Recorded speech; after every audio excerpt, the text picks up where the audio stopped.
Shalom, shalom, shalom, shalom. Shalom mes chers frères et sœurs à travers le monde. Soyez bénis, que la grâce et la paix du Seigneur soient communiquées à chacun d'entre nous. Nous aimons le Seigneur et nous souhaitons marcher dans ses voies, marcher comme lui, apprendre à l'imiter de toutes les manières que ce soit. C'est ce que nous souhaitons. Et voilà pourquoi le Seigneur m'a encore fait la grâce aujourd'hui de pouvoir être devant vous et de continuer à exhorter, à recadrer, à corriger, à reprendre, à censurer et à montrer les voies droites du Seigneur. Avant de continuer le message d'aujourd'hui, permettez-moi, nous allons prier ensemble. Père éternel, Dieu d'amour, Dieu de grâce, Dieu de paix, Dieu de bonté, nous te bénissons encore en ce jour pour ton amour que tu déverses dans nos vies, dans nos cœurs, dans nos foyers. Père, sans toi, nous ne sommes rien et nous ne pouvons rien. Voilà pourquoi, ce matin encore, je vais te bénir, je vais te rendre grâce. Je vais te dire merci, parce que je sais que c'est par ta grâce que je tiens debout et que mes frères et sœurs à travers le monde aussi se tiennent debout. Papa, je te bénis pour chacune de nos vies. Je te bénis pour chacune, Seigneur Dieu, oh Papa, de nos foi, la foi que toi-même tu as départie à chacun d'entre nous, afin que nous soyons tout le temps avec toi et que nous combattons pour toi. Père, je m'apprête encore à partager ta parole, que ton esprit puisse me guider, me diriger, afin que tout ce que tu m'as demandé encore d'expliquer à ton église, je puisse le faire avec exactitude, sans tourner à gauche ni à droite, mais que tout se tourne vers toi et uniquement vers toi. Reçois la gloire, l'honneur et la puissance pour des siècles, au nom de Jésus-Christ, nous avons ainsi prié. Amen.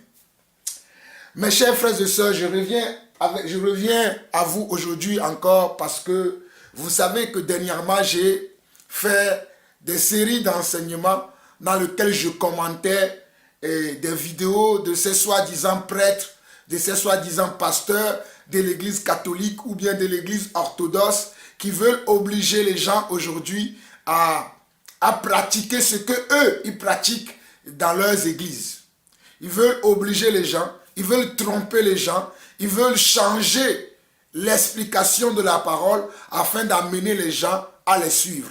Mais nous suivons la parole de Dieu, nous suivons la parole de Dieu telle que les premiers émissaires, les premiers envoyés de Dieu, les premiers disciples, les premiers chrétiens, en d'autres mots, l'ont suivi. C'est ce que nous voulons faire et c'est ce que nous faisons. Nous ne suivons pas ce qui se fait dans toutes les églises aujourd'hui, dans toutes les communautés aujourd'hui, que ce soit les communautés juives ou les communautés chrétiennes. Il y a beaucoup de choses qui se font qui ne sont pas en conformité avec les Écritures, qui ne sont pas en conformité avec ce que les pères de l'église, c'est-à-dire les apôtres Pierre, Paul, Jean, Jacques, ce qu'ils ont enseigné, ce que nous voyons dans l'église communément appelée primitive, ou bien dans la première église, ce que nous voyons aujourd'hui dans les assemblées, nous ne l'avons jamais vu dans ces premières églises-là. Voilà pourquoi nous voulons rester et demeurer dans le modèle que nous avons vu chez nos prédécesseurs. Il y a un modèle de l'église. C'est ce modèle-là que nous cherchons à adopter. Nous ne pouvons pas adopter un autre modèle, car Dieu lui-même a donné un modèle. Depuis l'ancienne alliance, lorsque Moïse devait créer le temple, devait bâtir une maison de Dieu, Dieu lui a montré un modèle. Dieu lui a montré un modèle et Dieu lui a dit, fais comme le modèle dont je t'ai montré. C'est ce que Dieu a dit à Moïse. Hier, j'ai reçu un appel d'un frère. Et le frère se posait la question que pourquoi je dis dans mon enseignement ou bien dans le partage que je fais, et d'ailleurs dans certains autres enseignements qu'il a suivis de moi, pourquoi je disais que Jésus-Christ est le rocher, pourquoi je disais que Jésus-Christ est le serpent des reins, ou bien le serpent que Moïse a élevé dans le désert. Le frère se posait la question là, il me demandait pourquoi je dis cela. Et je lui ai expliqué. Et en lui expliquant, je me suis rendu compte que beaucoup d'autres personnes peuvent être dans la même disposition de cœur, mais qui ne me posent pas la question. Et le Seigneur a mis dans mon cœur que je revienne encore une énième fois sur ces explications en partant de la vidéo de ce soi-disant prêtre de l'église orthodoxe qui déchiquette la parole au lieu de dire ce que la parole dit exactement, au lieu d'enseigner ce que la parole enseigne exactement. Nous savons que le rocher qui a donné de l'eau au peuple d'Israël lorsqu'il était dans le désert, c'était Jésus-Christ. Nous savons également que le serpent d'airain que Moïse a élevé dans le désert, c'était Jésus-Christ. Nous savons également que le bâton de Moïse, c'est Jésus-Christ. Nous savons également que le bâton de Moïse qui s'est transformé en un serpent. Et ce serpent a avalé tous les serpents des magiciens de Pharaon. Nous savons également que c'est Jésus-Christ. Je le répète encore. Nous le savons également. Parce que les Écritures nous le démontrent. Alors, pour continuer, je vais vous faire écouter le message. Vous l'avez déjà écouté, mais aujourd'hui, je vais aller posément afin d'expliquer à nos jeunes frères, à ceux qui n'ont pas encore la maturité spirituelle comme nous, mais qui sont en train de grandir. Je bénis Dieu pour tous ces frères que Dieu est en train de faire grandir. Pour tous ces frères et sœurs que Dieu est en train de faire de grandir. Je rends grâce à Dieu pour cela. Parce que nombreux sont ceux-là qui nous suivent et qui sont en train de grandir. C'est là ce que nous voulons. C'est là ce que nous voulons. Nous voulons que tout le monde grandisse. Nous voulons que tout le monde parvienne à la connaissance de la vérité. Nous voulons que tout le monde parvienne à la sagesse de Dieu. Nous voulons que tout le monde parvienne à l'intelligence de Dieu. Permettez-moi, je n'avais pas prévu de lire ce message, mais j'entends dans mon cœur, lis-leur ce verset afin qu'ils comprennent le travail que tu fais. Parce que certains le comprennent déjà, d'autres ne le comprennent pas. Dans Éphésiens chapitre 4, chapitre 4, nous allons lire un verset là-bas rapidement, afin que vous compreniez le travail que nous, les serviteurs de Dieu, nous faisons. Pas moi tout seul, mais tous les serviteurs de Dieu qui demeurent dans la doctrine des apôtres et des prophètes font le même travail que moi. Et dans Éphésiens chapitre 4, le verset 11 au verset 12, on va relire que ces deux versets-là. Mais chez vous, à la maison, méditez-les jusqu'au verset 16. Parce que je vais vous faire voir plusieurs versets aujourd'hui. Voilà pourquoi je ne veux pas qu'on perde de temps. Mais ceux-là, ici, là, écoutez ce que Dieu dit. Dieu dit, dans Éphésiens 4, le verset 11 au verset 12, il dit, et il a donné les uns comme apôtres, les autres comme prophètes, les autres comme évangélistes, les autres comme pasteurs et docteurs, pour le perfectionnement des saints, en vue de l'œuvre du ministère et de l'édification du corps de Christ. Vous avez entendu? Et il a donné, qui a donné? Jésus-Christ a donné à l'Église les uns comme apôtres, comme moi. Moi, j'ai reçu un ministère d'apôtre. Les autres comme prophètes. Il y a d'autres personnes dans l'Église qui ont reçu le ministère de prophète. Les autres comme évangélistes. Il y a d'autres qui ont reçu le ministère d'évangéliste. Les autres comme pasteurs. Il y a d'autres qui ont reçu le ministère de pasteur et d'autres comme docteurs, c'est-à-dire enseignants. Docteur veut dire enseignant. Pour le perfectionnement des saints. Pour que vous les saints là, ou bien pour que nous les saints, nous soyons perfectionnés. Que nous ne restons pas dans l'imperfection, mais que nous soyons perfectionnés. Que tout ce qui est de la saleté, de l'impureté, tout ce qui est encore de l'injustice en nous, que le Seigneur puisse l'enlever au travers des enseignements que les 5 ministères vont déployer dans l'Église. Et si vous voyez bien dans ce verset que je vous ai cité, le mot prêtre n'apparaît pas. Le mot vicaire n'apparaît pas. Le mot monseigneur n'apparaît pas. Le mot pape n'apparaît pas. Vous avez vu? Le verset que je vous ai cité là, c'est dans la Bible. Hein? Et ce genre d'églises que vous suivez aujourd'hui, les églises comme les églises catholiques, les églises orthodoxes, ils n'ont pas ce genre de choses. Regardez. Et il a donné, Éphésiens 4, verset 11, et il a donné les uns comme apôtres, les autres comme prophètes, les autres comme évangélistes, les autres comme pasteurs et docteurs pour le perfectionnement des saints en vue de l'œuvre du ministère et de l'édification du corps de Christ, jusqu'à ce que nous soyons tous parvenus à l'unité de la foi et de la connaissance du Fils de Dieu, à l'état d'homme fait, à la mesure de la stature parfaite de Christ. C'est ça ce que l'enseignement va produire chez nous. Mais nous avons beaucoup de versets à voir. Je vais vous montrer directement la vidéo parce que c'est sur cette vidéo que je vais encore baser et l'enseignement d'aujourd'hui, le recadrement d'aujourd'hui, la correction d'aujourd'hui. Donc je vous en prie, suivez-le attentivement. Dans l'église orthodoxe comme dans les églises catholiques, nous remarquons qu'il y a le... Je vais le recommencer. Alors que la Bible condamne toute propriété. Dans l'église orthodoxe comme dans les églises catholiques, nous remarquons qu'il y a le culte des images, alors que la Bible condamne toute représentation de Dieu. Ne peut-on pas dire que vous êtes des idolâtres? Est-ce que... Bien, alors c'est très facile de juger facilement en disant vous êtes des idolâtres. Oui. Alors comme je dis, c'est nous qui avons donné la Bible. On avait lu tous ces textes, on les avait compris bien avant. Et tous ceux qui viennent après, ils viennent comme des spécialistes, ils viennent faire la leçon aux sachants en disant vous êtes des idolâtres. La Bible condamne toute représentation de Dieu. Et la plupart des chapitres que nos frères aiment citer, c'est Exode chapitre 20, le verset 4. Exode chapitre 20, le verset 4 dit « Tu ne feras pas de représentation de Dieu, tu ne feras pas d'image taillée. » Alors ils viennent nous dire « Vous avez vu, dans la Bible c'est écrit noir sur blanc, et vous avez des images dans vos églises. La Bible condamne le culte des images. » Alors moi quand je dis, comme je dis souvent, et je cesserai de le répéter, que la simple lecture de la Bible n'est pas suffisante. Si ces gens disent « La Bible condamne de faire des images », donc ça veut dire que ces gens-là ne font que ce que la Bible demande.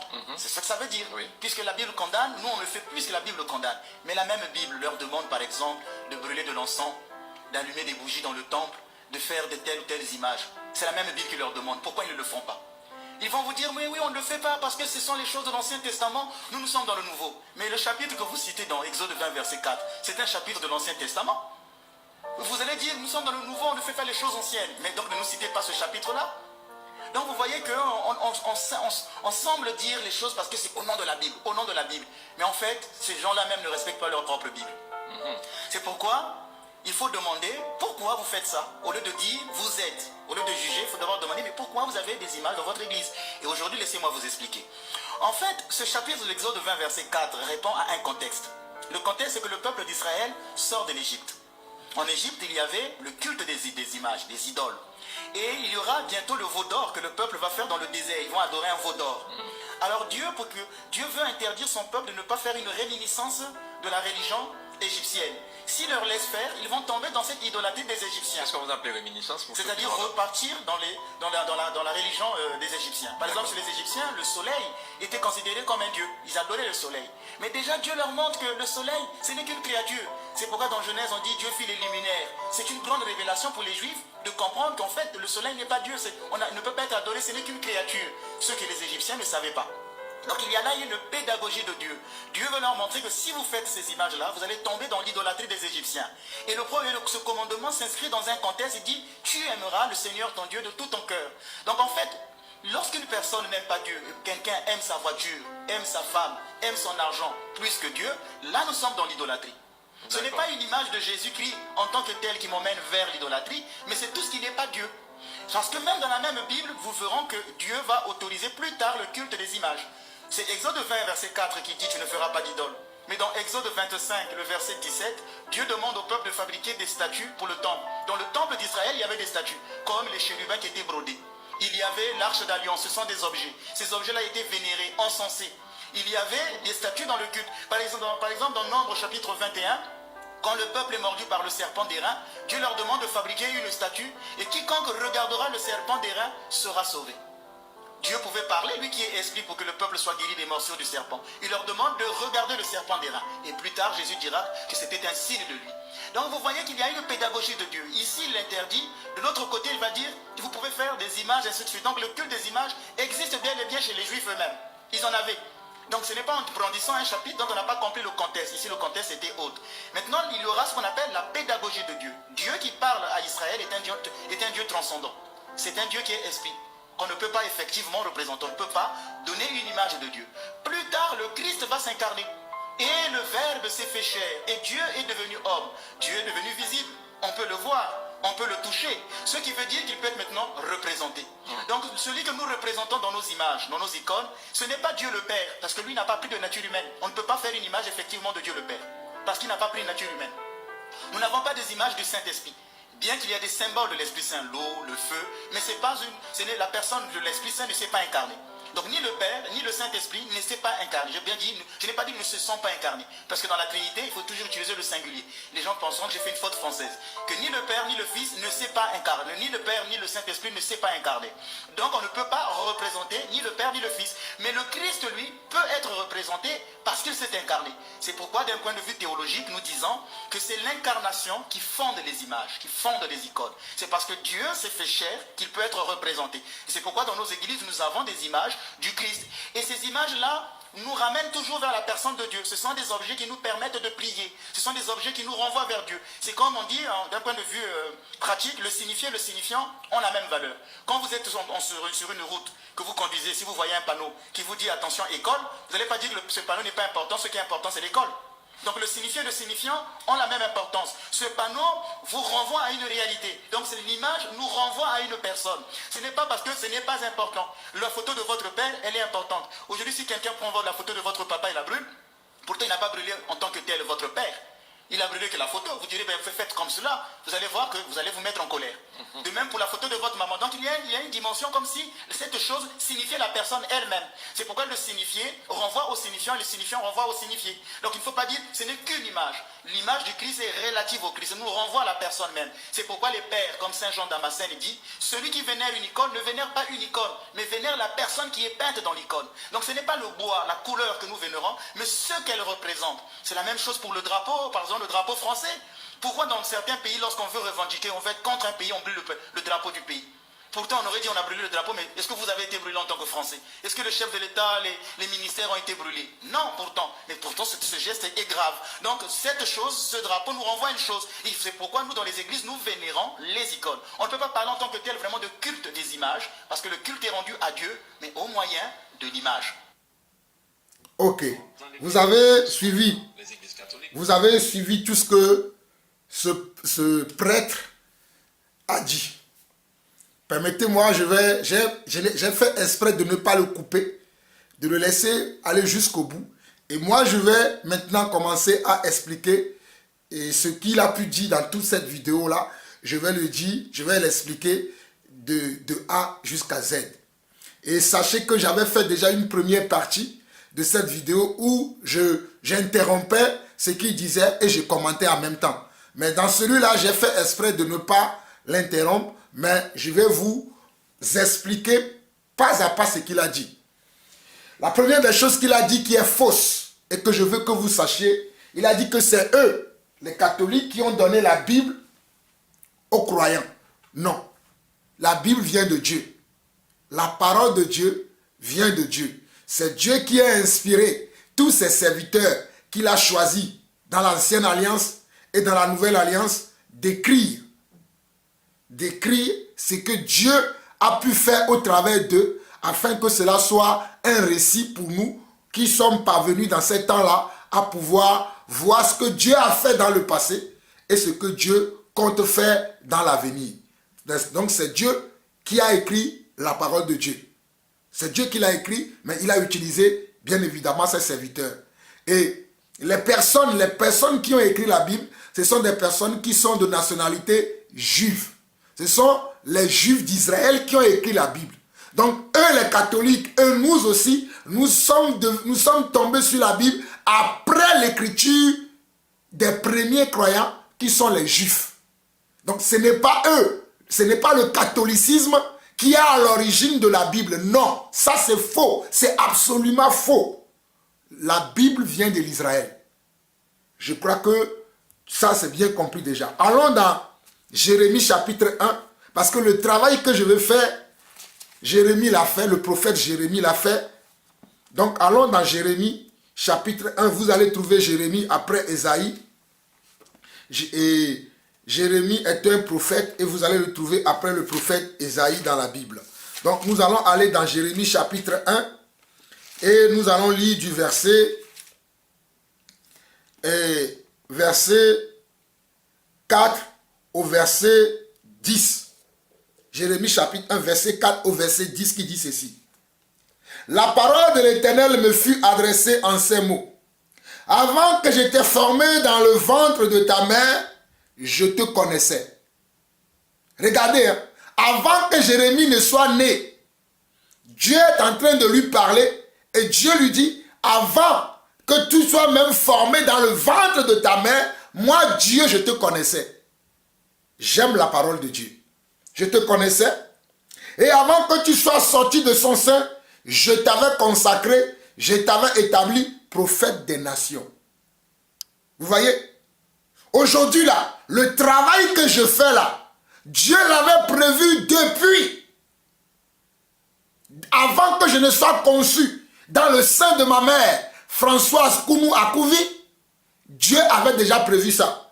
Avant que mon père, Samuel Lawson, élu, puisse rencontrer ma mère, Françoise Kounou Akouvi, Dieu avait déjà prévu que moi, Jean-Paul Lawson, je serai un apôtre des nations pour pouvoir parler de sa part. Regardez ici, je relis encore le verset 4. Au verset 5 jusqu'au verset 10, je ne vais pas m'arrêter. La parole de l'Éternel me fut adressée en ces mots. Avant que j'étais formé dans le ventre de ta mère, je te connaissais. Et avant que tu sois sorti de son sein, je t'avais consacré, je t'avais établi prophète des nations. Je répondis, ah Seigneur éternel, voici je ne sais point parler, car je suis un enfant. Et l'Éternel me dit, ne dis pas, je suis un enfant, car tu iras vers tous ceux auprès de qui je t'enverrai, et tu diras tout ce que je t'ordonnerai, ne les crains point, car je suis avec toi pour te délivrer, dit l'Éternel. Puis l'Éternel étendit sa main et toucha ma bouche. Voici la grâce que Jérémie reçoit comme ça, quand l'Éternel étend sa main pour toucher sa bouche, c'est-à-dire pour remplir sa bouche de la sagesse et de l'intelligence de Dieu, de la puissance de Dieu. Verset 9 au verset 10 où nous allons nous arrêter, il dit, puis l'Éternel étendit sa main et toucha ma bouche. Et l'Éternel me dit, voici, je mets mes paroles dans ta bouche. Voici, je mets comment? Mes paroles dans ta bouche. Regarde, je t'établis aujourd'hui sur les nations et sur les royaumes pour que tu arraches et que tu abattes, pour que tu ruines et que tu détruises, pour que tu bâtisses et que tu plantes. L'Éternel a mis sa main sur la bouche de Jérémie pour faire de lui un prophète des nations. Et le rôle que Jérémie va avoir, c'est ce rôle-là qu'on nous dit dans le Bible aujourd'hui sur les nations. Sur toutes les nations qui existaient à cette époque-là, Dieu avait établi Jérémie prophète sur ces nations-là. Et sur les royaumes qui existaient également, pour que tu arraches et que tu abattes, pour que tu ruines et que tu détruises, pour que tu baptises et que tu plantes. Donc Jérémie avait le rôle d'aller abattre tous les mensonges qui existaient dans les royaumes. Jérémie avait la mission d'aller comment? Abattre tous les mensonges, tous les chimères qui existaient à son époque. Jérémie avait pour mission de les abattre. Et une fois qu'ils auraient abattu tous ces mensonges, tous ces chimères, tous ces blasphémateurs-là qui existaient à son époque, après, il va maintenant planter la vraie parole, la parole de Dieu. Avant de planter la bonne semence, il faut d'abord enlever la mauvaise semence. Avant de planter la bonne semence, il faut d'abord enlever la mauvaise semence. Je n'ai jamais vu un agriculteur, un cultivateur aller dans son champ pour semer des graines. Et quand il va commencer à semer les graines, il voit des épines partout, il voit des mauvaises herbes partout, et il sème ces nouveaux grains là-dedans. Je n'ai jamais vu aucun agriculteur travailler de la sorte. Je n'ai jamais vu aucun cultivateur travailler de la sorte. Et nous sommes aussi des cultivateurs. Nous sommes aussi des agriculteurs. Et le champ, c'est le monde. Le champ, c'est l'église. Nous devons arracher dans l'église les mauvaises herbes. Nous devons arracher dans l'église comment? Les mauvaises herbes. Et les mauvaises herbes, ce sont les mauvaises paroles. Ce sont les faux enseignements que certaines églises enseignent, ou bien que certains prêtres, certains pasteurs, certains apôtres, certains prophètes, certains évangélistes enseignent. Nous devons les arracher et planter là maintenant la bonne parole, celle que Dieu lui-même a voulu que ça soit planté dans la vie des gens. Est-ce que vous comprenez? Encore un dernier passage dans 2 Timothée chapitre 3. 2 Timothée chapitre 3, le verset 16 dit ceci, verset 16 à 17. 2 Timothée chapitre 3, verset 16 à 17. 2 Timothée chapitre 3, verset 16 à 17 dit ceci. Toute écriture est inspirée de Dieu et utile pour enseigner, pour convaincre, pour corriger, pour instruire dans la justice. Alléluia. Pour instruire dans la justice. Il y a des gens qui veulent enseigner, qui veulent instruire aujourd'hui, mais ils n'enseignent pas selon la justice. Ils n'instruisent pas selon la justice. Mais nous voulons instruire les gens selon la justice et dans la justice. Voilà pourquoi il est écrit dans 2 Timothée, chapitre 3, le verset 16 au verset 17, il dit « Toute écriture est inspirée de Dieu et utile pour enseigner, pour convaincre, pour corriger, pour instruire dans la justice, afin que l'homme de Dieu soit accompli et propre à toute bonne œuvre. » Vous voyez? Lorsque vous avez le bon enseignement, vous avez la bonne instruction, cela va vous permettre d'être un homme accompli et un homme accompli à adopter une bonne façon de vie et à pratiquer les bonnes œuvres selon Dieu. Je relis encore 2 Timothée 3, versets 16 à 17. Toute écriture est inspirée de Dieu et utile pour enseigner, pour convaincre, pour corriger, pour instruire dans la justice, afin que l'homme de Dieu soit accompli et propre à toute bonne œuvre. Quand nous parlons, quand nous essayons de corriger ces genres de choses, les gens se lèvent et nous disent, mais qui t'a appelé? Qui t'a dit de parler? Mais ils ont oublié que dans la Bible, il y a des gens, quand Dieu les appelle, leur rôle, leur mission, leur fonction, leur tâche, c'est de venir abattre les mauvaises choses qui sont dans l'église et de planter les bonnes choses. Hey, écoutez-moi très bien. Je suis l'apôtre Jean-Paul Lawson. Et c'est ça la mission que j'ai reçue du Seigneur. De venir dans l'église et abattre tous les mauvais enseignements qui sont là et de planter les bons enseignements. C'est ça la mission que moi j'ai. De venir déterrer, de venir enlever, de venir séparer le bien du mal, de venir montrer le bien, de venir montrer la justice, de venir enlever l'injustice dans l'église. C'est ça le rôle que moi je joue en tant qu'apôtre dans l'église de Jésus. Je n'appartiens à aucune organisation, mais j'appartiens à Dieu, puisque c'est lui qui m'a appelé. Voilà pourquoi je vous ai lu Jérémie chapitre 1, verset 4 au verset 10, pour que vous sachiez que moi-même là, j'ai été surpris de savoir que avant que mon père Samuel Lawson élu puisse rencontrer ma mère Françoise Kounou Akouvi, Dieu avait déjà un plan pour ma vie. Je ne le savais pas. Je suis venu le découvrir dans le monde. Je ne le savais pas. Je suis venu le découvrir. Et voilà pourquoi je me tiens à ce poste avec rigueur, sans ni tourner à gauche ni à droite.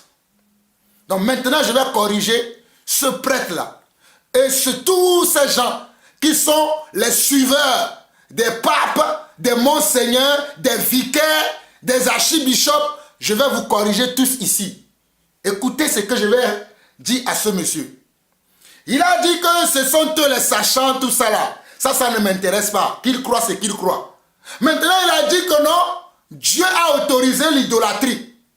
Que non, les gens ne comprennent pas. Il a expliqué, selon son explication, que non, au fait, c'est parce que le peuple est sorti d'Égypte et en Égypte, ils avaient l'habitude d'être dans l'idolâtrie. Voilà pourquoi quand ils sont sortis de l'Égypte, Dieu ne voulait pas qu'ils reproduisent ce qu'ils ont vu là-bas. Ça, c'est vrai. Dieu ne veut pas qu'ils reproduisent ce qu'ils ont vu là-bas. Voilà pourquoi Dieu leur a interdit formellement qu'ils auront un seul Dieu. Et que Dieu leur a dit qu'ils ne devaient pas avoir des images. Il a cité Exode 20, verset 4. Qu'ils ne devaient pas avoir des images qu'ils devaient adorer. Mais qu'ils doivent l'adorer lui seul, Dieu Tout-Puissant. Mais ce monsieur va dire plus tard, selon Exode 25, le verset 17, que ce même Dieu-là a autorisé plus tard le culte des images. Mais sur quel verset se base-t-il? Donc je vais aller vous lire le passage là, et vous allez voir si c'est ce que Dieu dit dans ce passage. Parce qu'il dit que Dieu autorise. Il dit qu'il a employé le mot autoriser. Il dit que Dieu a autorisé plus tard. Ce même Dieu qui a dit dans Exode 20, le verset 4, qu'il ne devait pas avoir d'autres dieux. Il dit que ce même Dieu-là a autorisé plus tard dans Exode 25 le culte des images. Mais peut-être nous n'avons pas bien lu le passage, nous aussi. Mais je vais lire avec vous pour que vous puissiez voir si c'est ce que Dieu dit. C'est ainsi que nous allons commencer. Exode 20. On va commencer par Exode 25. Exode. Bon, on va voir Exode 20, verset 4 rapidement. Exode 20, verset 4 dit: tu ne feras point d'image taillée, ni de représentant quelconque des choses qui sont en haut dans les cieux, qui sont en bas sur la terre, et qui sont dans les eaux plus bas que la terre. Tu ne te prosterneras point devant elles, et tu ne les serviras point. Car moi, l'Éternel, ton Dieu, je suis un Dieu jaloux, qui punit l'iniquité des pères sur les enfants jusqu'à la 3e et la 4e génération de ceux qui me haïssent, et qui fait miséricorde jusqu'à la 1000e génération à ceux qui m'aiment et qui gardent mes commandements. Et ça fait partie des 10 commandements, parce que si je continue, on va lire d'autres lois. Mais puisque nous avons plusieurs passages à lire, allons directement dans Exode 25, où ce monsieur déchiquette maintenant la pensée de Dieu et amène les pensées des démons qui va appeler la pensée de Dieu. Dieu n'a jamais dit ça.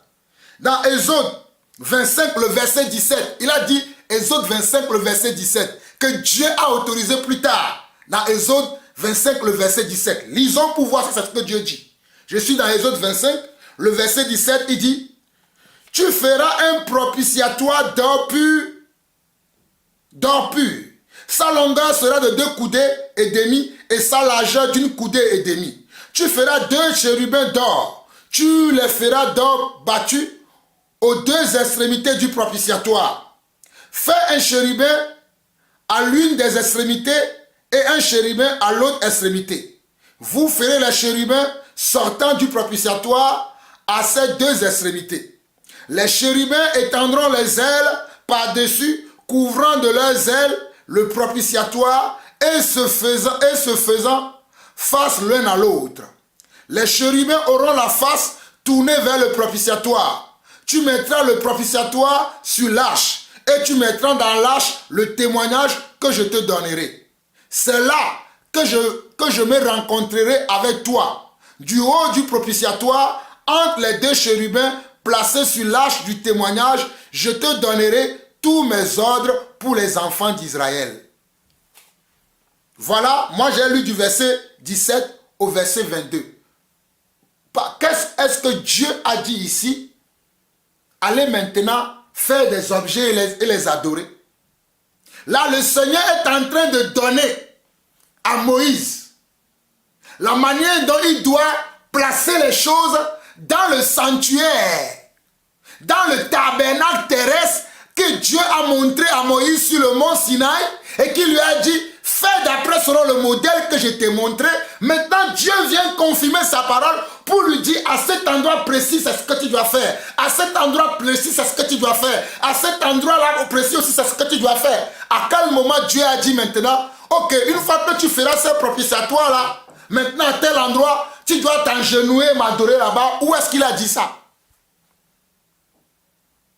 Où est-ce que Dieu a dit ça? Mais ce monsieur a soutenu que Dieu a dit plus tard que le peuple peut continuer comment? Le peuple peut maintenant adorer les images parce que Dieu l'a autorisé.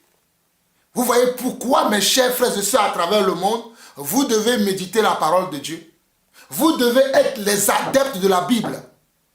Voilà pourquoi ces prêtres catholiques, ces papes catholiques, depuis les temps anciens, ils ont caché la Bible.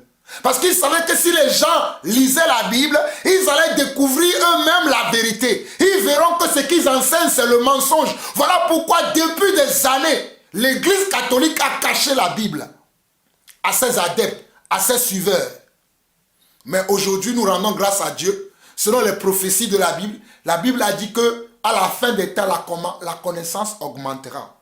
Et je rends grâce à Dieu pour cela, parce qu'aujourd'hui, la connaissance a augmenté. La connaissance a augmenté aujourd'hui, il ne peut plus se cacher. Donc, qu'est-ce qu'il doit faire? Il doit maintenant tordre le sens des Écritures pour continuer à amener les gens dans le désordre. Il doit continuer maintenant à tordre le sens des Écritures, parce que tout le monde a accès à la Bible aujourd'hui. Moi, j'ai de la Bible dans mes téléphones. J'ai de la Bible même dans mes toilettes. La Bible est maintenant partout. Donc, qu'est-ce qu'on doit faire? On doit commencer maintenant à dire que non, la Bible est faux. Que tout ce que Dieu a dit dans la Bible, ce sont les hommes qui l'ont écrit. L'homme peut se tromper. C'est maintenant comme ça qu'on va essayer de vous comment? De vous aliéner. On va vous dire c'est l'homme qui a écrit. Ce n'était pas vraiment la pensée de Dieu. Ce sont les arguments qu'ils avancent maintenant. Car j'ai plusieurs vidéos de ce pasteur. Je suis qu'au début. Je viendrai dans plusieurs vidéos où je vais démonter ce pasteur un à un. Ce prêtre-là. Et je lance l'appel ici sur ce plateau. Partout où il voudra me rencontrer, je viendrai avec ma Bible que vous voyez là. Je viendrai avec ma Bible, qui vient aussi avec sa Bible, et nous allons voir qui connaît la parole de Dieu. Je l'invite, que ce soit aux États-Unis, je paierai mon billet, je viendrai. Que ce soit partout dans le monde. Parce que moi, je veux qu'il m'appelle sur un plateau comme lui là. Qu'on vienne et qu'il parle, je parle, qu'il parle, je parle. On va voir qui dit la vérité. La plaisanterie a assez duré. Écoutez-moi très bien. Même le pape François est petit devant moi. Écoutez-moi très bien, je ne suis pas en train de m'enorgueillir. Mais la grâce que Dieu m'a fait, je le sais. Même le pape François là, qui raconte des âneries un peu partout, que les gens adulent partout dans le monde, il est petit. La grâce que Dieu nous a fait de révéler la Bible, nous le révélons. Mais vous ne voulez pas croire ce que nous disons. Regardez, ce monsieur se lève pour dire que non, oui, Dieu a autorisé plus tard, dans la nouvelle, allez regarder, j'aime jouer tout, la vidéo, que Dieu a autorisé plus tard dans Exode 25, le verset 17, j'ai lu tout à l'heure, est-ce que vous avez vu l'autorisation de Dieu? Attends, regardons, Exode 20, le verset 4 que nous avons lu tout à l'heure, et on va lire Exode 25, verset 17, pour voir si Dieu dit le contraire de ce qu'il a dit. Il dit, Exode 20, verset 4. Tu ne feras point d'image taillée, ni de représentant quelconque des choses qui sont en haut dans les cieux, qui sont en bas sur la terre, et qui sont dans les eaux plus bas que la terre. Verset 5. Tu ne te prosterneras point devant elles, et tu ne les serviras point, car moi, l'Éternel ton Dieu, je suis un Dieu jaloux, qui punit l'iniquité des pères sur les enfants, jusqu'à la 3e et à la 4e génération de ceux qui me haïssent, et qui fait miséricorde jusqu'à 1000 générations à ceux qui m'aiment et qui gardent mes commandements. Là, ça c'est Exode 20, verset 4 à 6. Maintenant, dans Exode 25, le verset 17 au verset 22,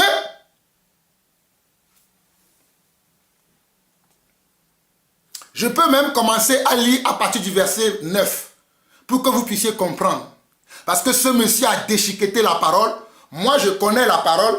Dans ce chapitre de la Bible de Exode 25, Dieu est en train de parler de comment Moïse devait placer les ustensiles.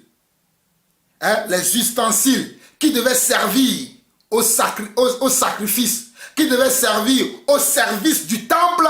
Moïse était en train d'écouter Dieu de la manière dont il doit les fabriquer. Parce que c'est Dieu qui doit nous dire comment nous devons agir dans chaque chose que nous faisons. Aujourd'hui, eux-mêmes, ils inventent des choses qu'ils font. Mais Moïse était quelqu'un qui était soumis à Dieu. Donc, à partir du verset 9 des autres 25, voici, vous ferez les tabernacles et tous les ustensiles d'après le modèle que je vais te montrer. Regardez, Exode 25, verset 9, Dieu dit, vous ferez les tabernacles et tous ces ustensiles d'après le modèle que je vais te montrer. Ici, il est question du tabernacle et des ustensiles ou bien des instruments qui vont être utilisés dans le tabernacle. Ici, quand Dieu s'adresse à Moïse, il lui parle du tabernacle qui devait, ou bien du temple qu'il doit construire et les ustensiles qui vont servir dans le temple. Dieu lui dit comment il doit le faire. Verset 10. Ils feront une hache de bois d'acacia. Sa longueur sera de 2 coudées et demi, sa largeur d'une coudée et demie et sa hauteur d'une coudée et demie. Tu la couvriras d'or pur, tu la couvriras en dedans et en dehors et tu y feras une bordure d'or tout autour.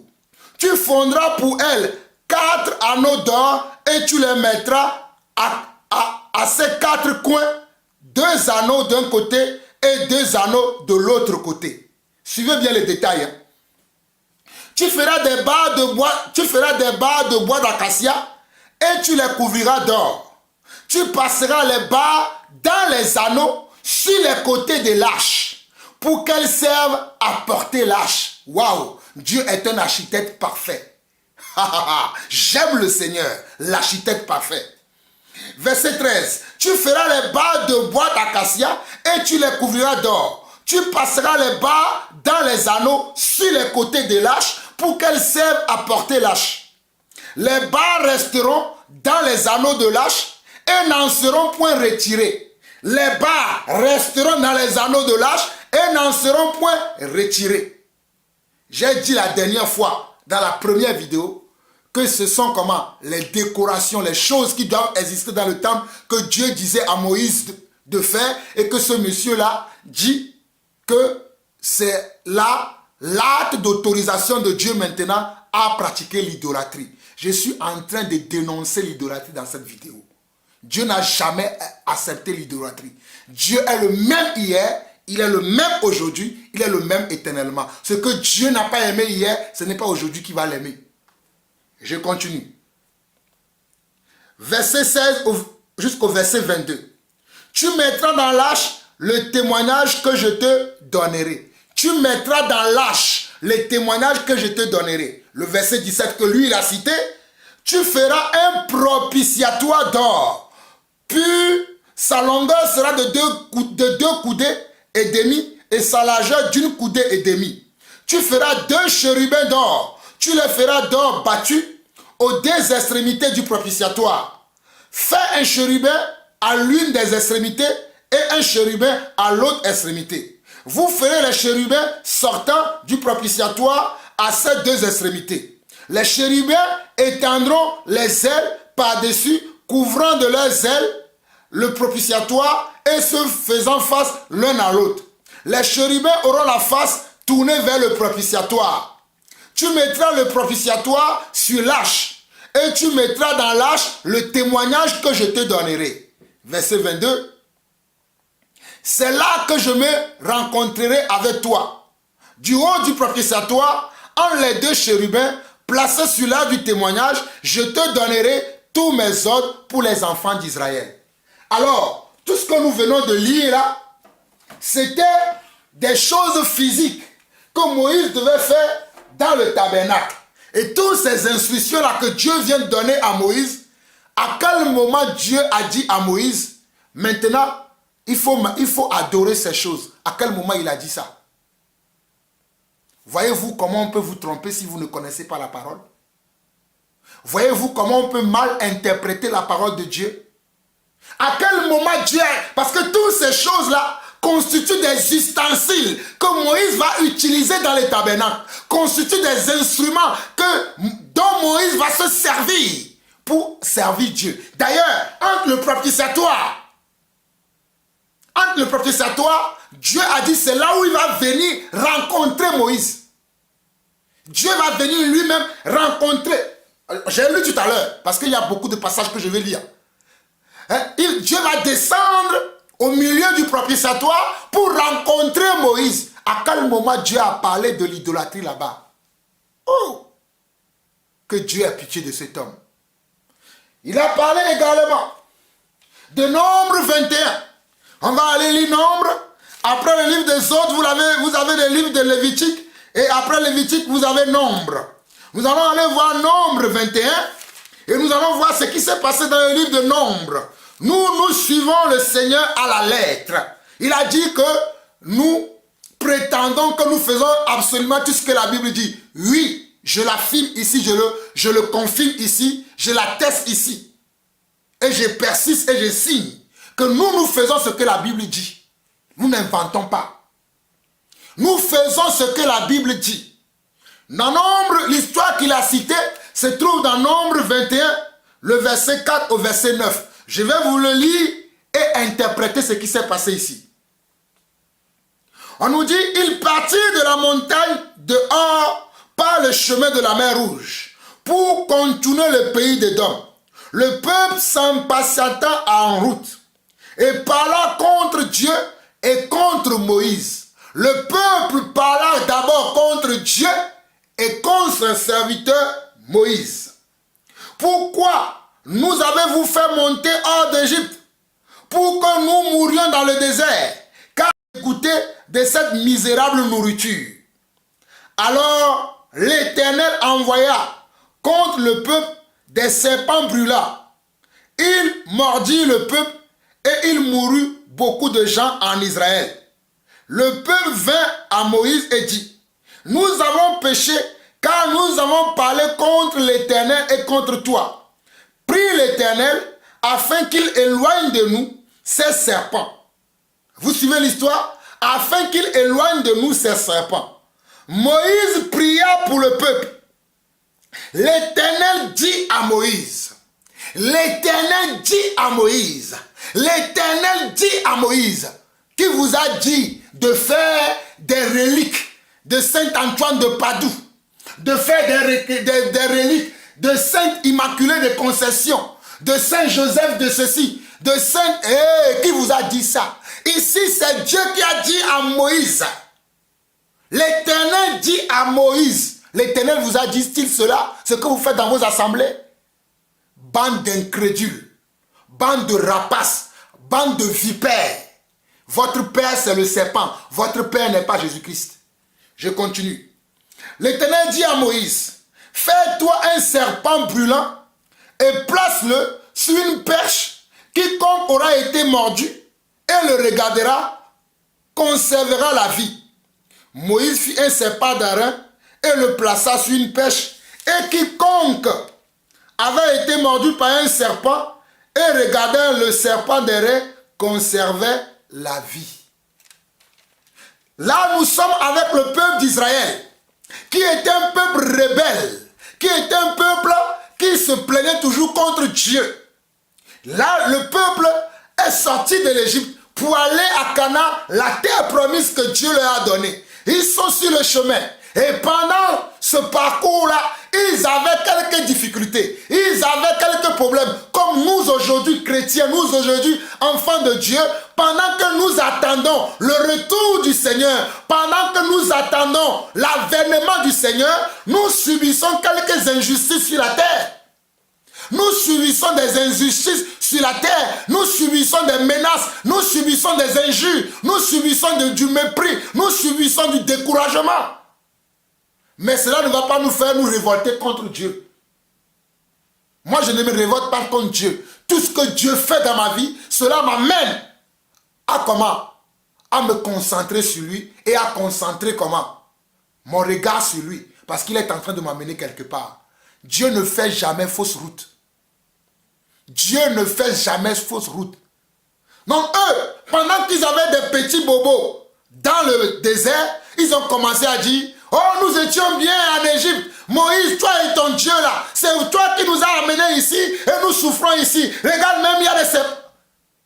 Dieu a été comment? Dieu a été touché et a dit, ah, ce peuple-là se rebelle contre moi. Alors Moïse, fais ceci. Dieu a ordonné à Moïse de faire. Nous avons vu que Dieu a dit, l'Éternel dit à Moïse, qui vous a dit Nous nous basons sur ça. Qui vous a dit à vous de faire? Il n'y a pas la preuve.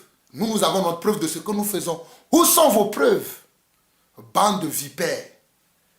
Ce que vous devez faire, c'est ce que la Bible dit. Vous ne devez pas vous-même inventer des choses et l'attribuer à Dieu, que c'est Dieu qui vous a dit. Vous ne comprenez pas. Mais je vais continuer. Moi seul. Vous pouvez vous rassembler vous tous les catholiques du monde, contre moi tout seul. Je vous assure que vous partirez par 7 chemins différents. Regardez-moi.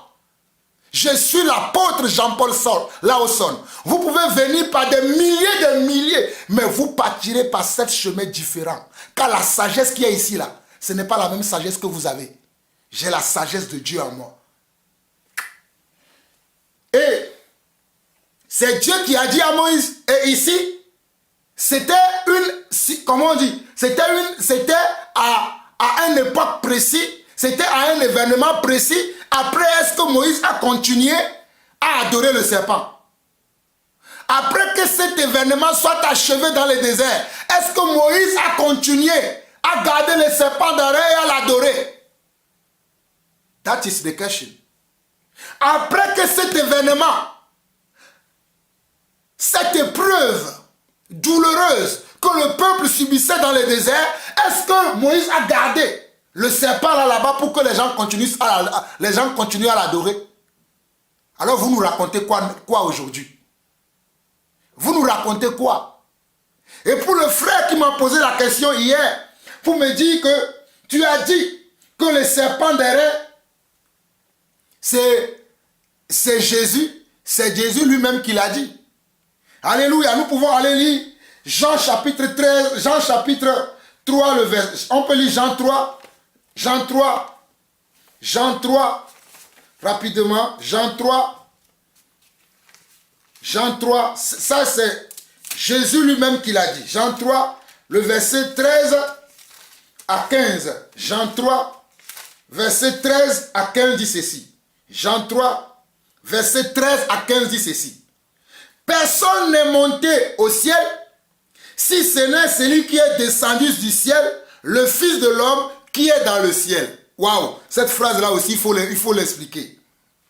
Personne n'est monté au ciel, si ce n'est celui qui est descendu du ciel, le Fils de l'homme qui est dans le ciel. Voilà encore un mensonge que vous les catholiques vous enseignez, que Marie est montée au ciel, alors que Marie est dans la tombe attendant la résurrection. Comme Pierre attend la résurrection, comme Paul attend la résurrection, comme Étienne attend la résurrection, Marie aussi est en train d'attendre dans la tombe. Là, elle attend la résurrection. Mais vous fêtez l'Assomption, la montée de Marie aux cieux. Dans quel passage biblique vous pouvez nous montrer ça? Quel passage biblique le démontre? Voilà pourquoi Jésus dit ici, et nous croyons à ce que Jésus a dit. Nous n'inventons pas, nous prenons pour acquis les paroles de Jésus-Christ et nous nous focalisons sur les paroles de Jésus-Christ, nous les gardons et nous les pratiquons. Ici, il est écrit, personne n'est monté au ciel, nous sommes dans Jean 3, le verset 13, personne n'est monté au ciel si ce n'est celui qui est descendu. Alors nous comprenons que quand Jésus est monté au ciel, c'est parce que c'est lui qui est descendu encore du ciel. Parce que Jésus dit, personne d'autre n'est monté au ciel sans lui. Personne d'autre n'est monté au ciel à part lui. Voilà pourquoi il dit, personne n'est monté au ciel si ce n'est celui qui est descendu du ciel, le Fils de l'homme qui est dans le ciel. Et verset 14, voilà là où Jésus confirme que le serpent derrière, c'était lui, dit. Et comme Moïse éleva le serpent dans le désert, il faut de même que le Fils de l'homme soit élevé, afin que quiconque croit en lui ait la vie éternelle. Et comme Moïse éleva le serpent sur un bois dans le désert, alléluia, il faut que le Fils de l'homme, Yeshua Mashiach aussi, soit élevé sur un bois, ou bien sur un poteau, sur la montagne de Golgotha, pour que tous ceux qui croiraient en lui puissent avoir la vie éternelle. Voilà pourquoi je peux dire, avec certitude que le serpent d'airain, c'était Yeshua le Messie. Alléluia. Oh, Shaïkarabahaya. Le serpent d'airain, c'était Yeshua le Messie. Car Jésus-Christ a dit, comme, alléluia, Moïse a élevé le serpent d'airain, parce que le serpent d'airain, c'était comment? La transfiguration de Yeshua le Messie. Voilà pourquoi je le dis. Et je suis content. Voilà pourquoi nous aussi, quand nous regardons à Jésus-Christ, nous avons comment? La libération. Quand nous regardons à Jésus-Christ, nous avons la rédemption. Quand nous regardons à Jésus-Christ, nous recevons la guérison. Quand nous regardons à Jésus-Christ, nous recevons la délivrance. Quand nous regardons à Jésus-Christ, nous recevons le salut. Voilà comment Jésus l'a dit. Je l'ai expliqué aux frères, pour les nouveaux frères aussi qui sont là, et pour les nouvelles sœurs aussi qui sont là, voici l'explication que je donne aujourd'hui. Il a dit encore une autre chose que j'aimerais que vous compreniez. Il a dit que nous devons apprendre chez eux. Qu'est-ce que nous allons apprendre chez eux s'ils n'ont pas la vérité? Ils n'ont pas la vérité. Vous voyez, quand moi je parle, je lis et j'explique ce qui est là. Lui, il cite simplement le passage. Et maintenant, il peut donner l'interprétation que lui-même il veut. C'est très dangereux quand vous voyez un homme de Dieu qui parle. Ça peut arriver hein, qu'il y ait un homme de Dieu qui parle et qu'il explique, mais qui reste dans la vraie pensée de Dieu, dans la bonne interprétation. Mais ceux qui vraiment font exprès de ne pas lire, parce qu'eux-mêmes ils ont prévu de donner une autre explication à la parole de Dieu, vous devez les fuir. Vous devez les fuir. Vous devez les fuir. Jésus dit lui-même, Jean 3, le verset 13 au verset 15, personne n'est monté au ciel si ce n'est celui qui est descendu du ciel, le Fils de l'homme qui est dans le ciel. Et comme Moïse éleva le serpent dans le désert, il faut de même que le Fils de l'homme soit élevé afin que quiconque croit en lui ait la vie éternelle. C'est la vérité. Jésus dit également dans Jean 12, 32, Jean 12, 32, je vais vous lire ça rapidement, puisque nous sommes dans le livre de Jean.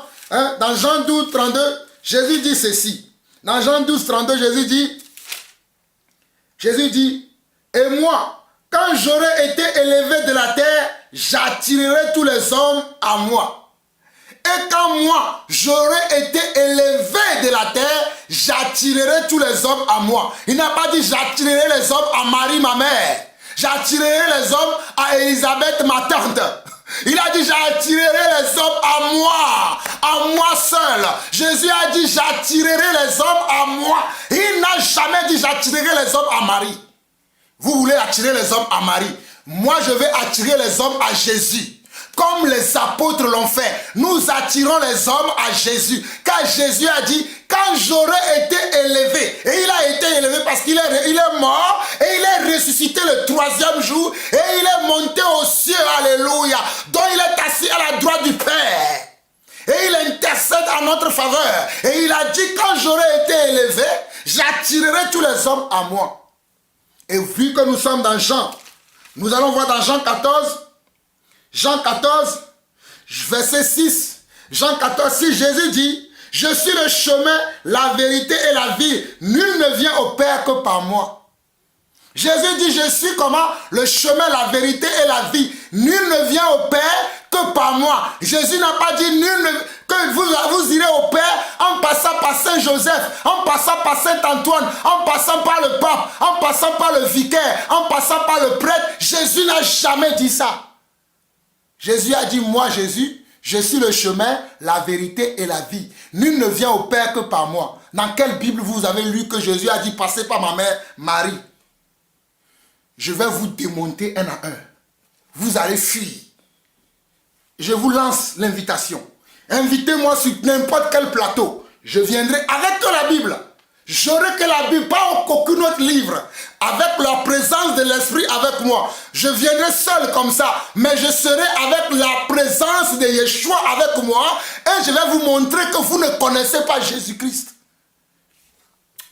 Vraiment, nous pouvons voir également dans Jean 6, 51, Jésus dit quelque chose de très important. Voici les versets clés que vous, mes frères, vous devez comprendre. Jésus utilise souvent des symboles, des métaphores pour parler de qui il est. Mais si vous ne comprenez pas, vous allez croire que Jésus vous dit d'aller adorer le pain. Jésus dit dans Jean 6, 51, il dit « Je suis le pain vivant qui est descendu du ciel. Si quelqu'un mange de ce pain, il vivra éternellement.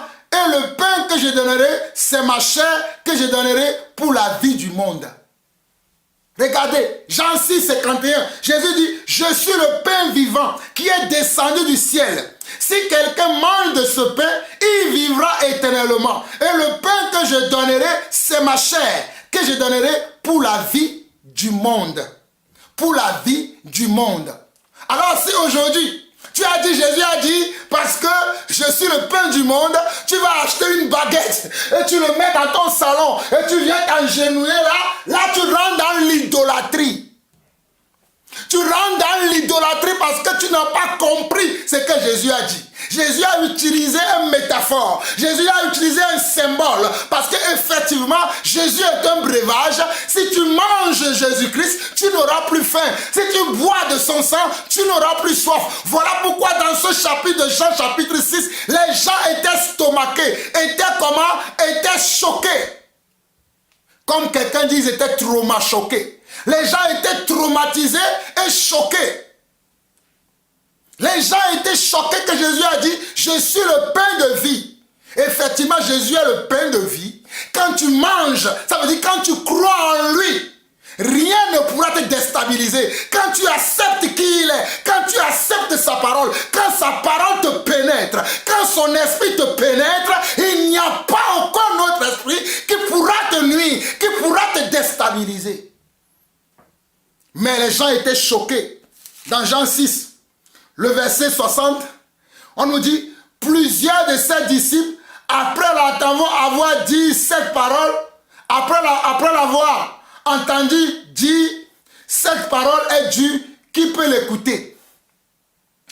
Plusieurs de ses disciples, après l'avoir entendu dire, mangez ma chair, buvez mon sang, je suis le pain de vie. Ils ont dit, cette parole est dure. Qui peut l'écouter?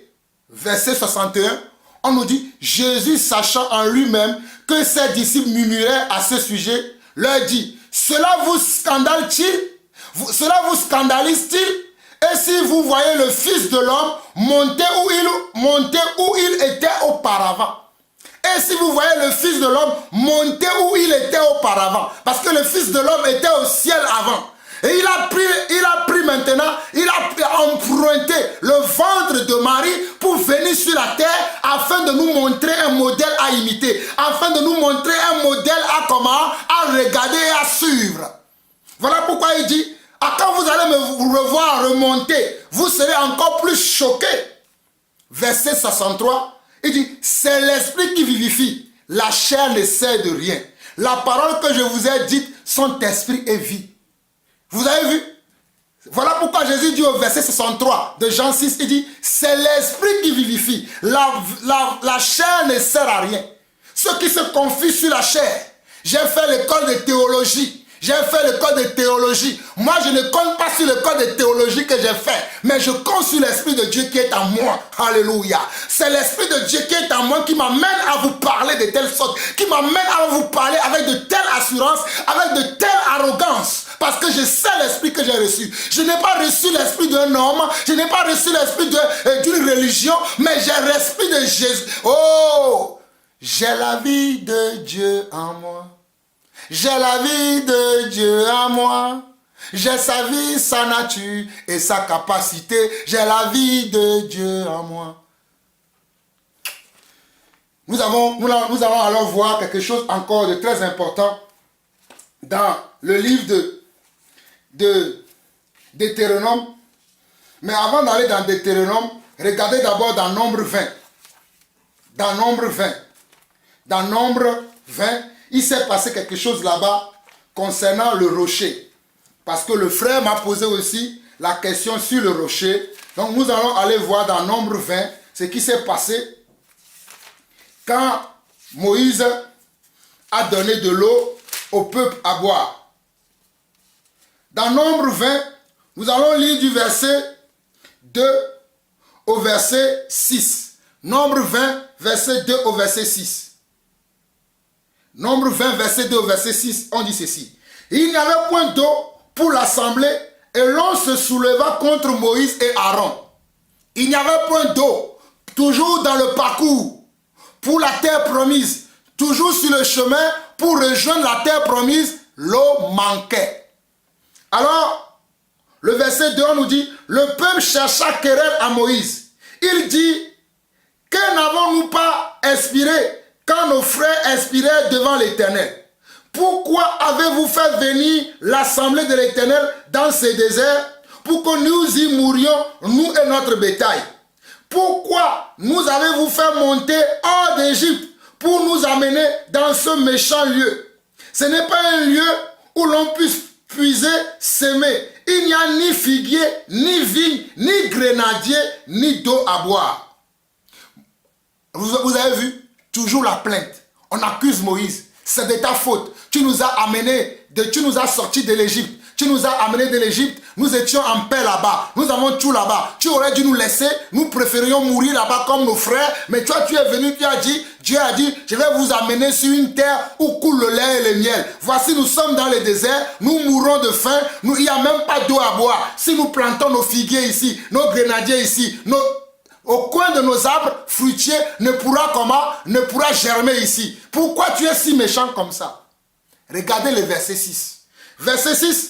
Moïse et Aaron s'éloignèrent de l'assemblée pour aller à l'entrée de la tente d'assignation. Ils vont chercher la face du Seigneur. Ils tombèrent sur leur visage et la gloire de l'Éternel leur apparut. Cela veut dire qu'ils ont commencé à prier. Quand on dit Moïse et Aaron s'éloignèrent de l'assemblée, ils s'éloignaient d'eux. Les gens qui étaient là à critiquer, ils s'éloignent. Ils s'écartent pour avoir une intimité avec Dieu, pour parler avec Dieu, pour recevoir de la parole au niveau de Dieu, pour recevoir la parole chez Dieu. Ils tombaient sur leur visage et la gloire de l'Éternel leur apparut. Donc ils se sont prosternés en cherchant Dieu et Dieu leur apparut. Verset 7 au verset 8, au verset 9, Dieu dit ceci. L'Éternel parla à Moïse et dit, prends la verge et convoque l'assemblée, toi et ton frère Aaron. Vous parlerez en leur présence au rocher et ils donneront ses eaux. Regardez, vous parlerez comment? Au rocher et le rocher donnera ses eaux. Tu feras sortir pour eux de l'eau du rocher et tu abreuveras l'assemblée de leur bétail. Vous avez entendu? C'est Dieu encore. Moïse en face d'une difficulté, en face d'une épreuve, il n'est pas allé chercher un marabout. Il est parti chercher celui qui lui a dit, moi je t'envoie pour aller libérer mon peuple. Il est parti voir celui-là. Vous les chrétiens, que lorsque vous avez des problèmes aujourd'hui là, au lieu d'aller parler avec Dieu, vous allez voir les marabouts, vous allez voir les sorciers, parler à Dieu. Dieu a dit, invoque-moi, je te répondrai. Demande-moi, je te donnerai. Frappe à ma porte, je t'ouvrirai. Cessez d'aller voir les vendeurs d'illusions et croyez en votre Dieu. Il est le même hier, aujourd'hui et éternellement. Donc Moïse est allé se plaindre devant Dieu pour dire, voici ce que ton peuple me dit.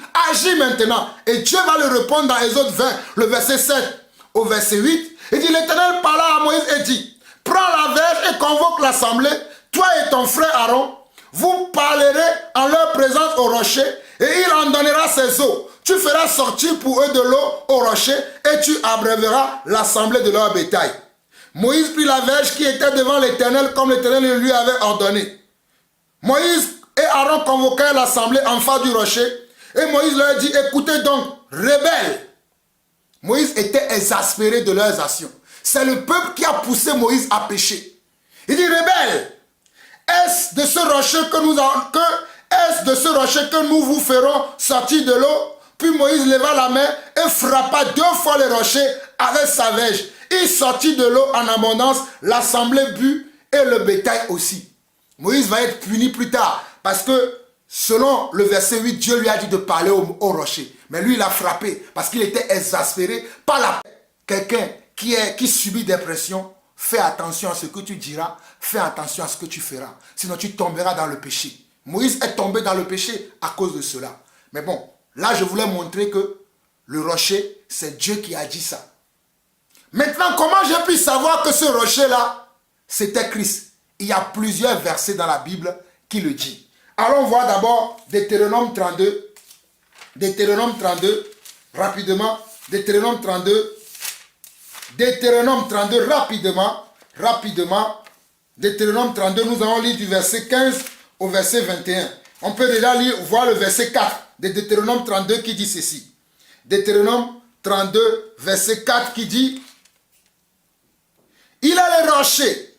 Bon, on peut lire à partir du verset 3 de Deutéronome 32. Car je proclamerai le nom de l'Éternel.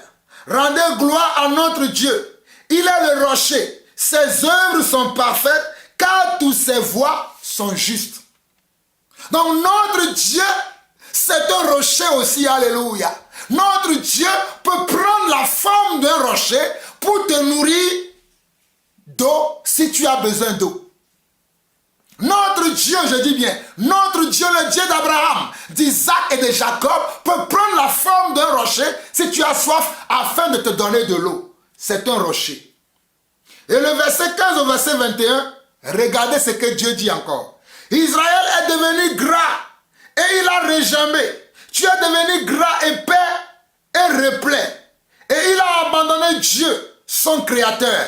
Il a méprisé le rocher de son salut. Ils ont excité sa jalousie par des dieux étrangers. Ils l'ont irrité par des abominations. Monsieur le prêtre, Dieu n'a jamais accepté l'idolâtrie. Il le dit lui-même ici. Par la bouche de son serviteur encore, Moïse. Parce que après Nombre, il y avait Deutéronome. Tu vois qui a dit que Dieu a autorisé comment? L'idolâtrie. Pourquoi Dieu se fâche contre son peuple dans ce passage? Pourquoi Dieu est irrité contre son peuple dans ce passage? Parce qu'ils ont commencé à adorer d'autres dieux. Lis Deutéronome 6, Deutéronome 7, tu verras. Ils ont commencé à faire d'autres choses parce que Dieu leur avait interdit cela. Je continue. Nous sommes au verset 16, nous allons lire du verset 16 au verset 21. Ils ont excité sa jalousie par des dieux étrangers. Ils l'ont irrité par des abominations. Ils ont sacrifié à des idoles qui ne sont pas Dieu. Ils ont sacrifié comment? À des idoles qui ne sont pas Dieu. Dieu n'aime pas l'idolâtrie. On ne va pas aller se sacrifier à d'autres choses qui n'ont rien à voir avec notre Dieu. À des dieux qui ne connaissent point, nouveaux venus depuis peu, et que vos pères n'avaient pas craint. Tu as abandonné, regardez le verset 18, tu as abandonné le rocher qui t'a fait naître. Donc moi qui suis né, c'est un rocher qui est mon père. Oh, Dieu est un rocher, le rocher Yeshua, le rocher Adonai, le rocher Alléluia Elohim est mon père. Car dans Deutéronome 32, le verset 18, il est écrit, tu as abandonné le rocher qui t'a fait naître. Et tu as oublié le Dieu qui t'a engendré. Donc Dieu est considéré, selon la parole de Dieu, comme un rocher. Sachez-le maintenant, vous les nouveaux frères, vous les nouvelles sœurs, sachez-le que Dieu est considéré comme un rocher. Verset 19 au verset 21. L'Éternel l'a vu et il a été irrité, indigné contre ses fils et ses filles. Et il a dit, je leur cacherai ma face. Je verrai quelle sera leur fin, car c'est une race perverse. Ce sont des enfants infidèles. Ils ont excité ma jalousie par ce qui n'est point Dieu. Vous voyez? Dieu dit, ce sont des enfants infidèles. Ils ont excité ma jalousie par ce qui n'est pas Dieu. Ils m'ont irrité par leur vaine idole. Ils m'ont irrité par leur vaine idole. Et moi, j'exciterai leur jalousie par ce qui n'est point un peuple, je leur irriterai par une nation insensée. C'est à cause de l'idolâtrie du peuple juif, du peuple hébreu, que Dieu s'est retourné vers nous les païens.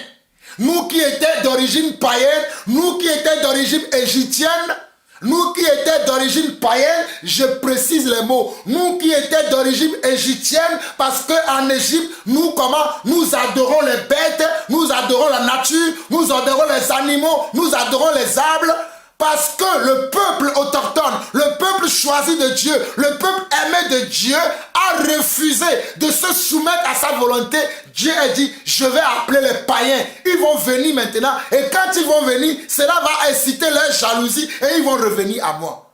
Dieu avait un plan. Il est un architecte parfait. Il est un architecte parfait. Je vous relis encore ce passage très rapidement afin que vous compreniez du verset 15 au verset 21 très rapidement. Israël est devenu gras et il a regimbé. Tu es devenu gras, épais et replet. Et il a abandonné Dieu, son créateur. Il a méprisé les rochers de son salut. Ils ont excité sa jalousie par des dieux étrangers. Ils l'ont irrité par des abominations. Ils ont sacrifié à des idoles qui ne sont pas des dieux, à des dieux qui ne connaissent point, nouveaux venus depuis peu, et que vos pères n'avaient pas craint. Tu as abandonné le rocher qui t'a fait naître, et tu as oublié le Dieu qui t'a engendré. L'Éternel l'a vu, et il a été irrité, indigné contre ses fils et ses filles. Et il a dit, je leur cacherai ma face, je verrai quelle sera leur fin. Car c'est une race perverse, ce sont des enfants infidèles. Ils ont excité ma jalousie par ce qui n'est point Dieu. Ils m'ont irrité par leur vaine idole, et moi j'exciterai leur jalousie par ce qui n'est point peuple. Je les irriterai par une nation insensée. Je les hériterai par une nation insensée. C'est là où moi qui étais une personne insensée, je suis rentré dans l'alliance que Dieu a fait ici. Et dans le psaume 18, le verset 2, vous allez voir aussi, il y a plusieurs passages. Il y a plusieurs passages qui parlent du rocher. Mais je ne peux pas tous les citer, sinon l'enseignement fera peut-être 10 heures de temps. Mais je vais également citer le passage de Psaume 18, le verset 2. Et après, nous allons lire 1 Corinthiens chapitre 10. Et nous allons nous arrêter pour cette fois-ci. Donc, Psaume 18, le verset 2. Le Psaume 18, le verset 2. David dit encore quelque chose de très puissant dans ce psaume pour nous faire remarquer que Dieu est un rocher. Voilà pourquoi dans le Psaume 18, le verset 2, David dit, Psaume 18, verset 2 et 3, David dit, je t'aime, ô Éternel, ma force. Éternel, mon rocher, ma forteresse, mon libérateur, mon Dieu, mon rocher, où je trouve un abri, mon bouclier, la force qui me sauve, ma haute retraite. Et vous voyez, notre Dieu est également un rocher. Alléluia. Pour mon frère Géo qui m'a posé la question, voilà la réponse pour toi, mon frère. Nous en avons longuement discuté hier, mais voici encore David qui s'exclame dans Psaume 18, le verset 2 à verset, et au verset 3, il y en a plusieurs, mais comme j'ai d'autres choses à dire et je ne veux pas aller au-delà de 1h30, je vais parler de ce verset, après je vais finir dans 1 Corinthiens chapitre 10 qui dit, dans Psaume 18, verset 2 et 3, David dit, je t'aime, ô Éternel, ma force. L'Éternel, mon rocher, ma forteresse, mon libérateur, mon Dieu, mon rocher, où je trouve un abri. Mon rocher, où je trouve un abri. Le rocher, non seulement il peut donner de l'eau, mais il peut aussi te cacher. Souvenez-vous de David. David s'est souvent caché dans les rochers. Lorsqu'il fuyait la haine de Saül, il allait se cacher dans les rochers. Même je crois, Élie aussi s'est souvent caché dans les rochers. Alléluia. Il continue, mon bouclier, la force qui me sauve, ma haute retraite. Vous avez compris, donc on va dans 1 Corinthiens 10, où nous allons nous arrêter aujourd'hui. 1 Corinthiens chapitre 10. 1 Corinthiens chapitre 10, où Dieu révèle par la bouche de Paul également que le rocher qui a servi de l'eau au peuple dans le désert, que ce rocher-là, c'était Christ. Le rocher qui a nourri le peuple dans le désert, ce rocher était Christ. Donc dans 1 Corinthiens chapitre 10, nous allons lire du verset 1 au verset 13, au verset 15. Du verset 1 au verset 15, rapidement. Frère, regardez comment Paul commence. J'aime l'apôtre Paul.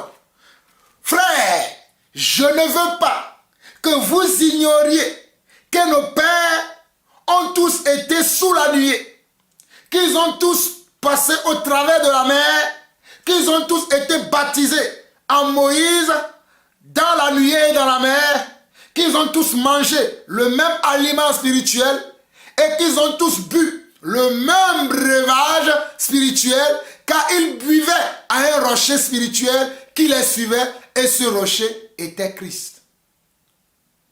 Tu as entendu? Et ce rocher était Christ. Verset 4 encore. Verset 3 à 4.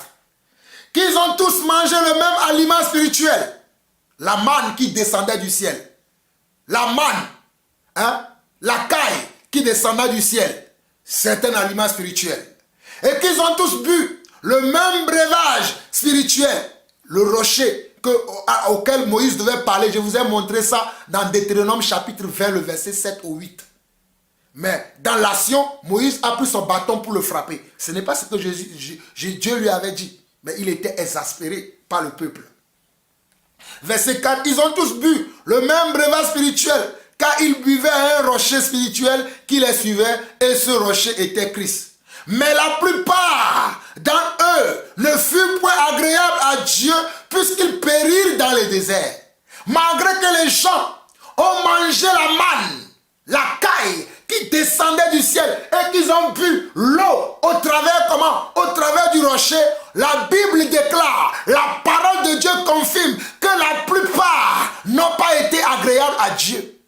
La plupart, Dieu ne les a pas appréciés parce qu'ils étaient des rebelles. Pourquoi ils étaient des rebelles? Dieu le dit. Suivez la lecture.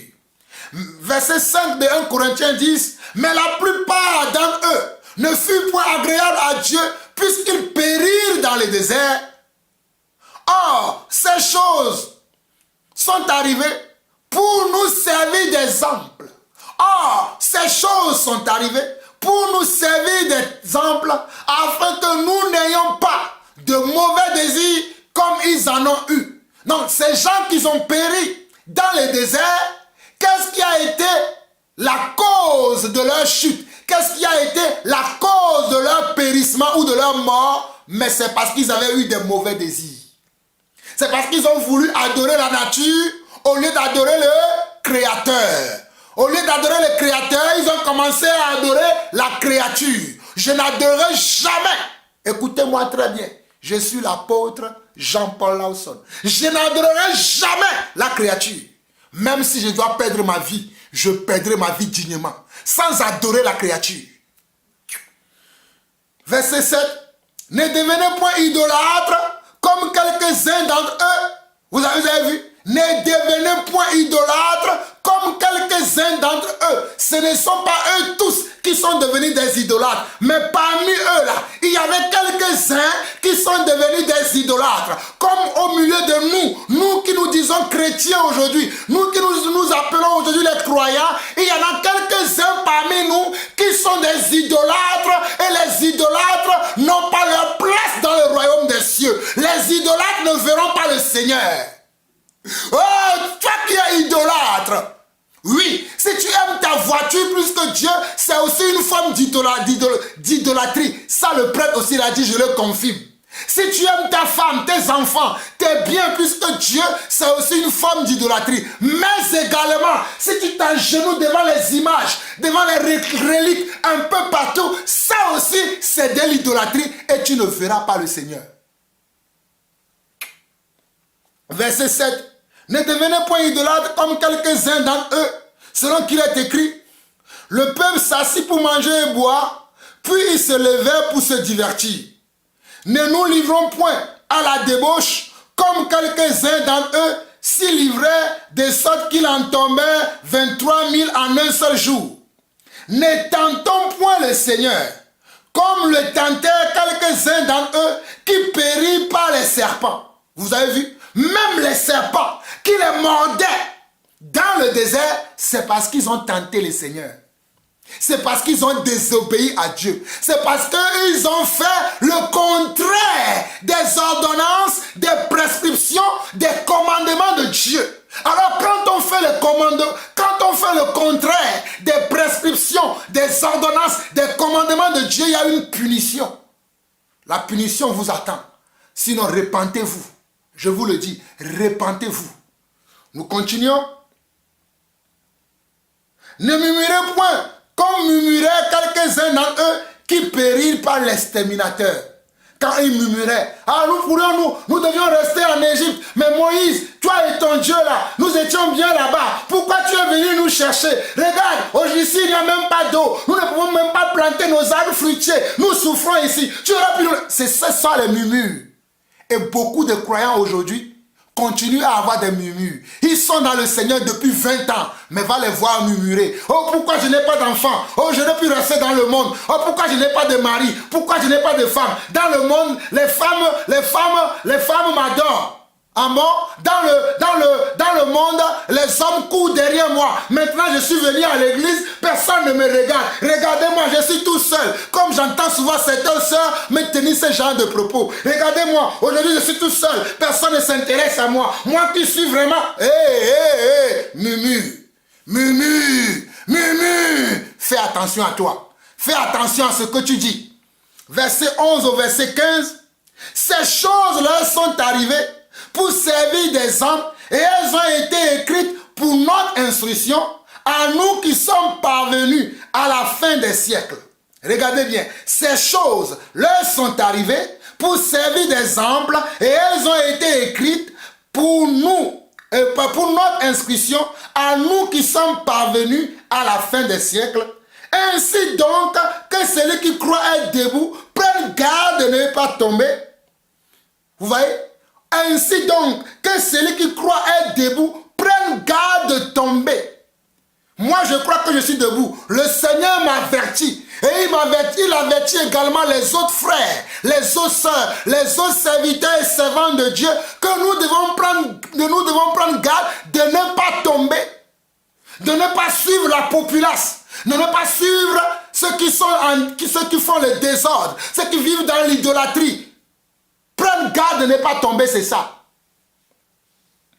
Verset 13. Aucune tentation ne vous est survenue qui n'ait été humaine, et Dieu qui est fidèle ne permettra pas que vous soyez tentés au-delà de vos forces. Mais avec la tentation, il préparera aussi le moyen d'en sortir afin que vous puissiez la supporter. Donc il n'y a aucune tentation qui peut m'arriver que je ne pourrai pas surmonter. Il n'y a aucune épreuve, il n'y a aucune douleur, il n'y a aucun problème qu'un enfant de Dieu ne surmonte pas. Quand l'épreuve arrive, Dieu prépare aussi la sortie. Quand la tentation, quand les difficultés arrivent, Dieu prépare aussi comment la réponse. Verset 14 au verset 15 où je m'arrête. C'est pourquoi mes bien-aimés, fuyez l'idolâtrie. Qu'est-ce que la Bible dit? Au verset 14, c'est pourquoi, mes bien-aimés, fuyez l'idolâtrie. L'idolâtrie est quelque chose que Dieu n'aime pas. Dieu est irrité quand il voit son peuple adorer les bêtes, adorer la nature, adorer les images au lieu d'adorer lui le Créateur. Comme ce prêtre a dit que quand ils adorent l'image, ce n'est pas l'image qu'ils adorent, ils adorent celui qui est dans l'image. Mais Dieu est esprit. Jean 4, Dieu est esprit et il faut que ceux qui l'adorent en esprit et en vérité. Dieu est esprit. Dieu est esprit et il faut que ceux qui l'adorent en esprit et en vérité. Donc tu ne peux pas adorer une image. Tu ne peux pas adorer une image quelconque de qui que ce soit sous prétexte que tu adores Dieu. Dieu est esprit. Alors verset 14 de 1 Corinthiens 10 dit, c'est pourquoi mes bien-aimés, fuyez l'idolâtrie. Verset 15, je parle comme à des hommes intelligents. Jugez vous-même de ce que je dis. Regardez ce que Paul dit. Hein? Je parle comme à des hommes intelligents. Jugez vous-même de ce que je dis. Et c'est de la même manière que moi aussi je vais finir pour vous demander de vous que vous-même vous jugez de ce que je dis. Si vous voulez continuer à suivre l'église catholique et l'église orthodoxe et tous ces faux pasteurs, suivez-les. Mais nous voulons suivre Jésus-Christ et sa parole. Père éternel, Dieu d'amour, Dieu de grâce, Dieu de paix, Dieu de bonté, merci encore pour ce moment que tu as rendu disponible afin que nous puissions encore partager ta parole en profondeur, dans les moindres détails, pour révéler tout toute ta pensée quant à ce qui concerne la vérité, quant à ce qui concerne ton désapprobation de l'idolâtrie, papa. Éternel mon Dieu, moi j'ai parlé simplement comme un instrument que tu utilises, de la même manière que tu as utilisé Paul, de la même manière que tu as utilisé Moïse, de la même manière, papa, que tu utilises ta parole pour enseigner. J'ai semé, papa. Fais maintenant croire ces paroles dans le cœur de tous tes enfants, dans le monde entier, et que la gloire te revienne à toi, le Seigneur notre Dieu, celui qui est assis à la droite du Père, celui qui est venu du ciel pour nous sauver. Oh papa, que ta gloire se manifeste encore et que la gloire soit rendue à toi seul, toi mon berger, toi mon rocher, toi ma force, toi ma puissance et toi ma haute retraite. Je t'aime papa, nous t'aimons, nous tous tes enfants qui aimons ta parole. Merci Père, au nom de Yeshua, nous avons ainsi prié. Amen. Shalom, shalom et shalom.